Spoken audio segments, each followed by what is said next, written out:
мырза, қош келіпсіз. Бүгінгі біздің қиялымдағы Америка программасына.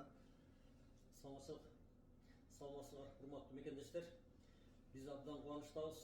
Ушул бүгін қиялымдағы Америка программасының негіздеушісі Замир Исақов мырзаның кеңсесіне қонаққа келіп қалдық, мейманға. Замир мырза жөнінде айтып кетсек, Америкаға келген аз болса дағы қырғыз ел үшін емгегі зор, талықпай емгектеніп, біздің мекендештерді жақсы жағынан танытып, даңқтап, барықтап жүресің.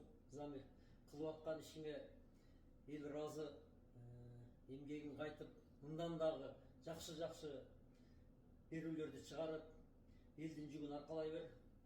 Америкаға келген бірден бір мақсатымыз ушул да, біздің қырғыз елімізді барықтайды, даңқтайды, алыс жақта еліміздің қада салтын, нарқын ешқашан ұмыттырбайды, келешек мұндарға тарбия, талим беріп жүрелі, айтып жүрелі деп.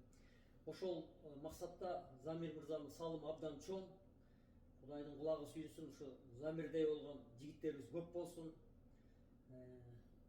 Замирдің емгегін дайыма бағалап, бүт біздің диаспора елдер сыйлап келеміз. Замирде елдеріміз бар үшін қырғыз елі, мен ойлаймын, өсіп өнөт, бұйырса бардығы жақсы болады деген ниеттемін.